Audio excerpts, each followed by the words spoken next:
കേരളത്തിൽ പ്രതിപക്ഷമുണ്ടോ? ഇന്ന് ഈ ഒരു ചോദ്യം ചോദിച്ചാൽ പലർക്കും സംശയമാണ്. എന്തിനോ വേണ്ടി തിളയ്ക്കുന്ന സാമ്പാർ എന്നൊക്കെ പറയാറില്ലേ? അതാണ് കോൺഗ്രസിന്റെ ചില പ്രവർത്തികൾ കാണുമ്പോൾ ഓർമ്മ വരുന്നത്. സത്യം പറഞ്ഞാൽ വൻ പൊട്ടിത്തെറിയിലേക്കാണ് കേരളത്തിലെ കോൺഗ്രസ് ഇപ്പോൾ പോകുന്നതെന്ന് തന്നെ പറയാം. എന്തെന്നാൽ കെ സുധാകരനെ മാറ്റി KPCC പ്രസിഡന്റായി സണ്ണി ജോസഫിനെ നിയോഗിച്ചതാണ് അതിലൊന്ന്. കാരണം കെ സുധാകരനെ മാറ്റി സണ്ണിയെ കൊണ്ടുവരുമ്പോൾ അതിന് പിന്നിൽ പലർക്കും പല രാഷ്ട്രീയ ലക്ഷ്യങ്ങളുണ്ടെന്ന സംശയമാണ് ഇപ്പോൾ ഉയരുന്നത്. സുധാകരനെ മാറ്റി സണ്ണി ജോസഫിനെ നിയോഗിക്കുന്നതിൽ ഓടി നടന്നത് AICC ജനറൽ സെക്രട്ടറിയായ KC വേണുഗോപാൽ ആയിരുന്നു. അതിനാൽ KC ഇതിലൂടെ ലക്ഷ്യമിടുന്നത് മുഖ്യമന്ത്രി കസേരയാണോ എന്നാണ് കോൺഗ്രസിലെ പ്രബല വിഭാഗത്തിന്റെ പോലും സംശയം.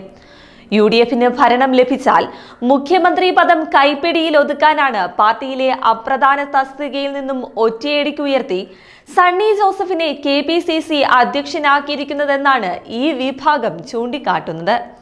അതേസമയം കണ്ണൂർ ജില്ലയിലെ പേരാവൂർ നിയമസഭാ മണ്ഡലത്തിൽ നിന്നും തുടർച്ചയായി 3-ാം തവണയായിരുന്നു സണ്ണി ജോസഫ് വിജയിച്ചത്.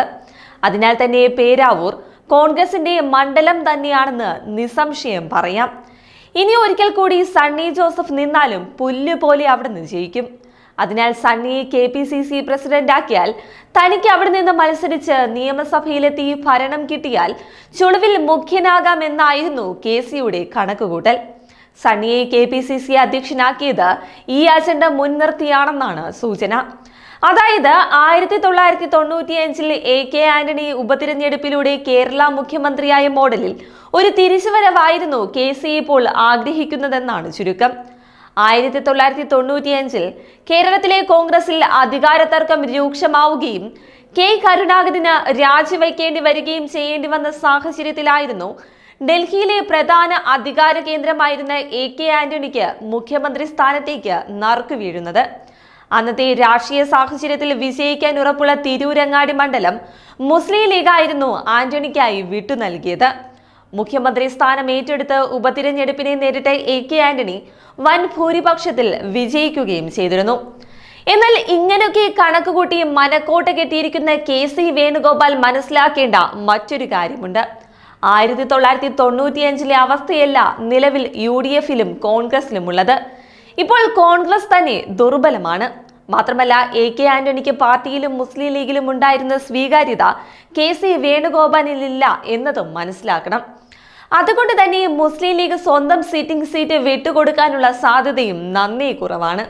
ഇതിനെല്ലാം പുറമെ KC മുഖ്യമന്ത്രിയാകുന്നത് ഇഷ്ടപ്പെടാത്ത കോൺഗ്രസ് ഗ്രൂപ്പുകൾ ഒറ്റക്കെട്ടായി പാലം വലിക്കാനുള്ള സാധ്യതയും അദ്ദേഹം മുന്നിൽ കണ്ടു എന്ന് തന്നെ പറയേണ്ടി വരും. അതുകൊണ്ടാണ് സ്വന്തം ജില്ലയായ കണ്ണൂരിലെ പേരാവൂർ KC ലക്ഷ്യമിടുന്നത് പോലും. ഇതിന്റെ ഭാഗമായി ആദ്യം KC വേണുഗോപാൽ ചെയ്തത് പാർട്ടി സംഘടനയെ തന്റെ കൈപ്പിടിയിലാക്കുക എന്നതായിരുന്നു.